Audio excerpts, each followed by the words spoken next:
Uno de los conceptos de los temas más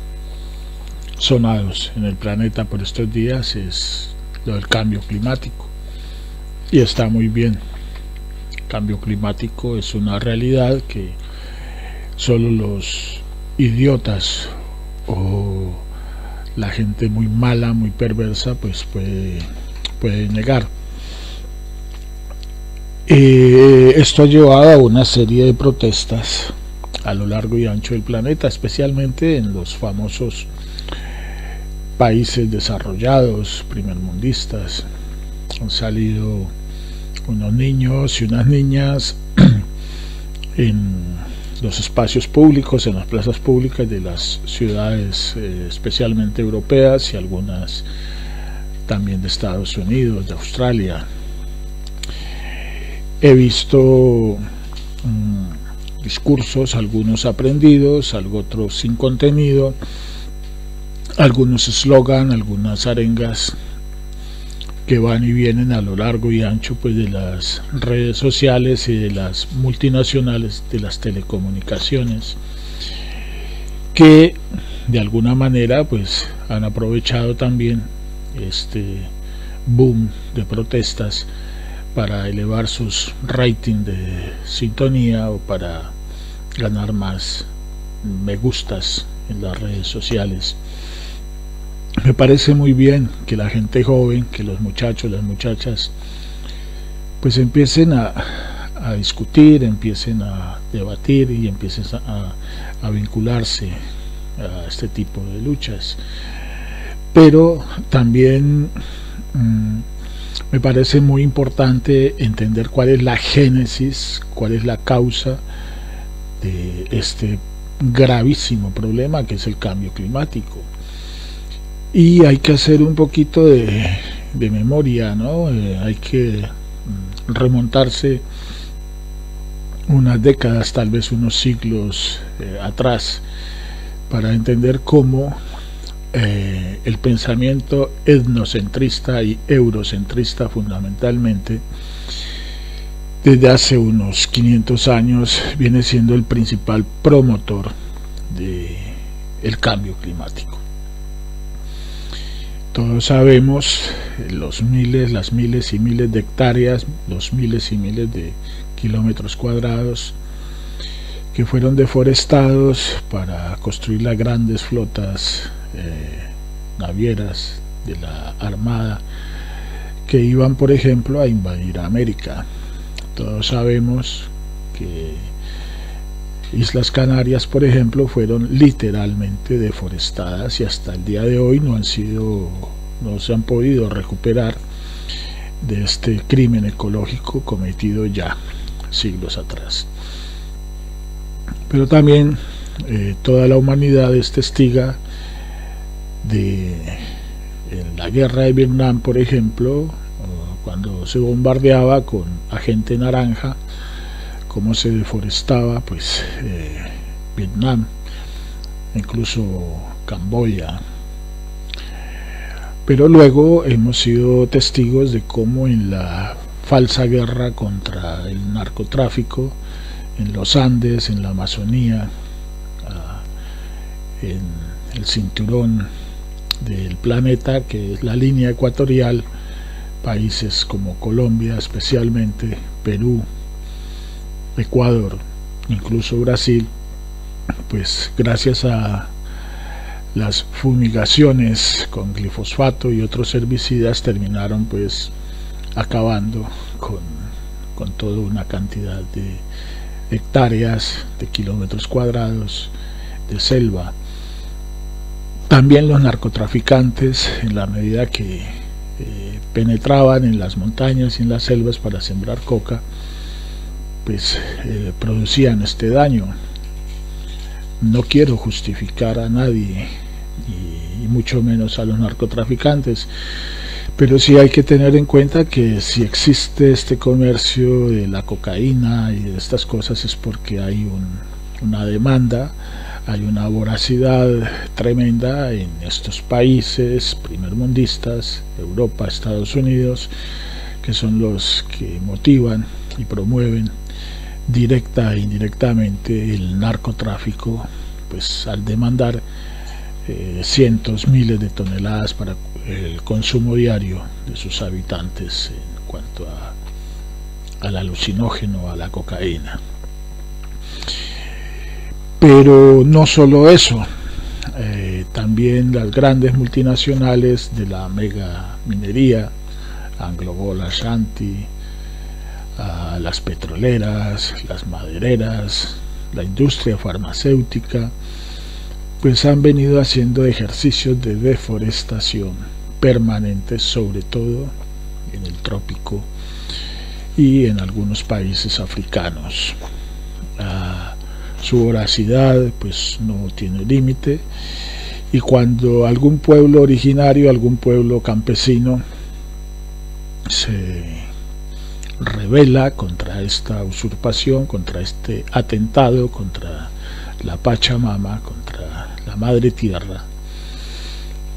se genera una guerra, se inventa una guerra, se crean grupos de matones, grupos paramilitares, se les desplaza y claro, se deforesta, se contamina el agua, se acaba con la armonía entre el ser humano y la naturaleza. Todo esto no es invención de nadie, está ahí, basta con leer un poquito las noticias, los periódicos y enterarnos. Basta con preguntarle a nuestro profesor o profesora de historia de primaria para que nos cuente, para verificar de que esto ha sido y desafortunadamente seguirá siendo una realidad. Ahí encontramos en gran medida, por no decir que al 100%, el origen de lo que es el famoso cambio climático. Está bien, vuelvo a insistir, que la juventud los países primermundistas, desarrollados y tal, se movilice, me parece genial. Pero también me parece todavía más genial y me parecería muchísimo más estupendo que esta juventud y estas personas, muchachos y muchachas que se movilicen, pues hicieran un ejercicio un poquito más prospectivo, un poquito más profundo en cuanto al debate, en cuanto al problema del cambio climático. Porque hay varios elementos de juicio, varias cosas que a mí me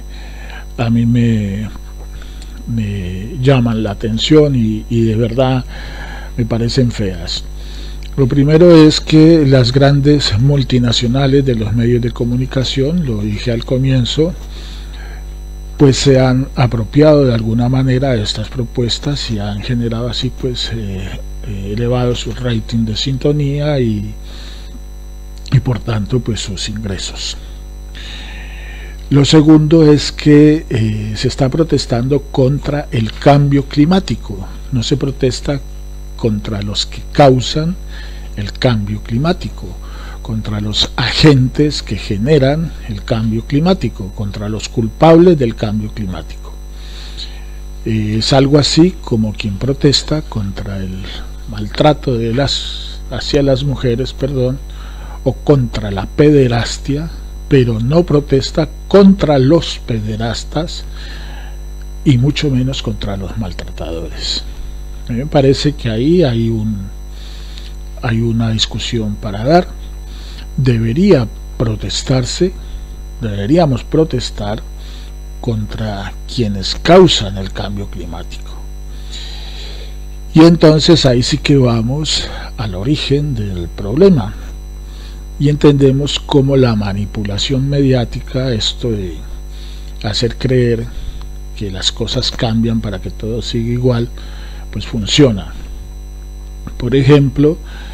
he visto en las redes sociales, en la televisión, en toda parte, en estas grandes multinacionales que ayudan a generar un cambio climático negativo, los discursos y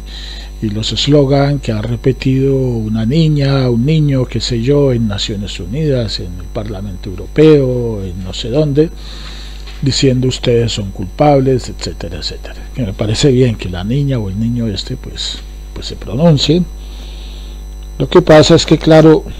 eso suena un poquito a discurso aprendido, a orientación dirigida y por qué no intencionada desde quienes están a veces tras bambalinas manipulando pues la opinión. He visto que se ha hecho eco en el New York Times, en la CNN, en las grandes multinacionales de la información, en las redes sociales, pero no he visto que se toque realmente el origen del cambio climático, que ya lo había expuesto hace un rato, y mucho menos a los culpables. También vi a los muchachos y muchachas, ya lo dije también hace un rato,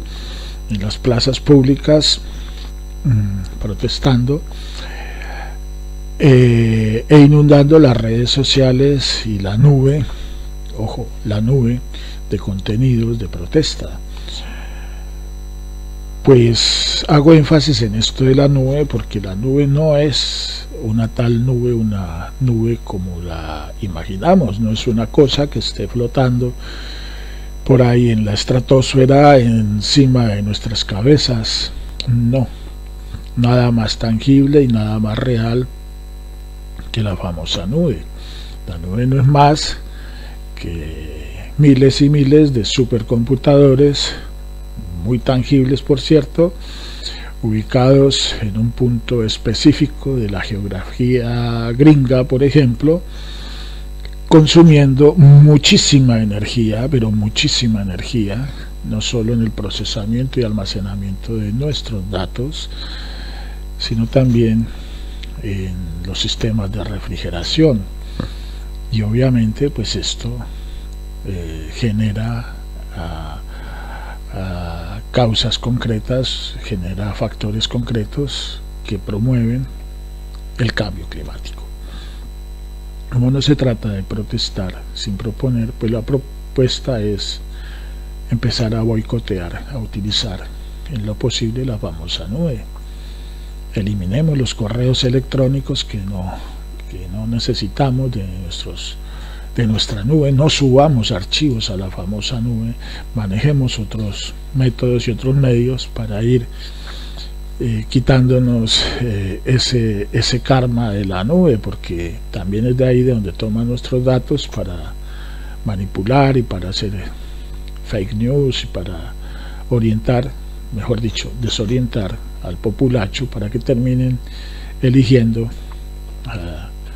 personajes nefastos, como ha sucedido en Brasil, en Estados Unidos, en Colombia y seguramente sucederá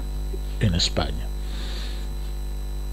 También vi a estos muchachos y muchachas pues con unos atuendos de marcas conocidas, y no sé si ellos se han preguntado el origen de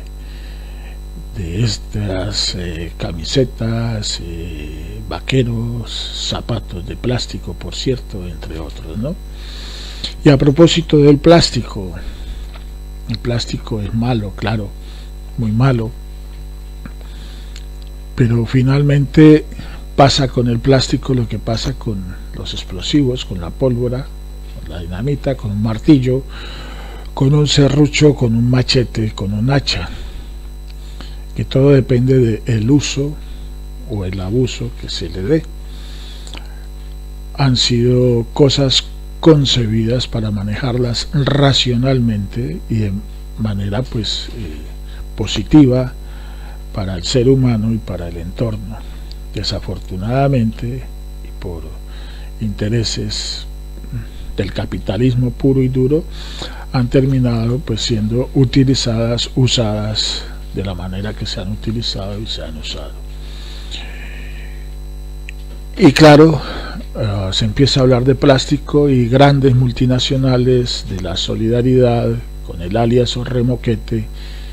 de ONGs dispuestas a salvar la humanidad. Hablo de Greenpeace, por ejemplo, pues ya ha inundado la televisión con propaganda diciendo: oiga, envíenos tanto dinero y nosotros salvamos el planeta del monstruo del plástico. No defiendo el plástico, aclaro. Lo que sí es que primero generamos el problema, miramos para otro lado, nos hacemos los de la vista gorda con las guerras, con las injusticias, con la contaminación, pero luego vamos a salvar a la humanidad de los problemas que nosotros mismos hemos creado por activa o por pasiva. Nadie va a proponer el Nobel de la Paz, por ejemplo, a los niños y niñas indígenas de una región que se llama el Cauca en Colombia, que actualmente están dando la vida, que están siendo machacados, asesinados, porque están defendiendo la naturaleza, están defendiendo la armonía entre el ser y el entorno, están defendiendo el agua, el aire, la tierra. De ellos no se va a hablar, a ellos no se les va a proponer para el Nobel de la Paz. Seguramente a otros niños y niñas de otras latitudes sí que los van a proponer. La razón es muy clara. Los niños indígenas de Colombia, por ejemplo, por citar solo un ejemplo, porque seguro los hay en Estados Unidos y los hay en otras latitudes, en la misma lucha, están enfrentándose directamente contra el verdadero enemigo, que es el modelo social, político y económico que nos han impuesto, el modelo de desarrollo que nos han impuesto, un modelo de desarrollo criminal, inhumano, cosificador de los seres humanos, donde nos obligan a consumir para producir, producir para volver a consumir, donde nos han metido en esa vorágine de obligarnos a comprar la basura que producen grandes industrias por millones y millones de toneladas de basura que nos obligan a comprar en el supermercado, cuando compramos la camisa, cuando compramos el ordenador, el smartphone, qué sé yo. Luego nos obligan a reciclar en nuestras casas, que no es reciclar exactamente, es clasificar lo que hacemos en las casas, nuestra basura. Y si no lo hacemos, pues hombre, somos considerados herejes,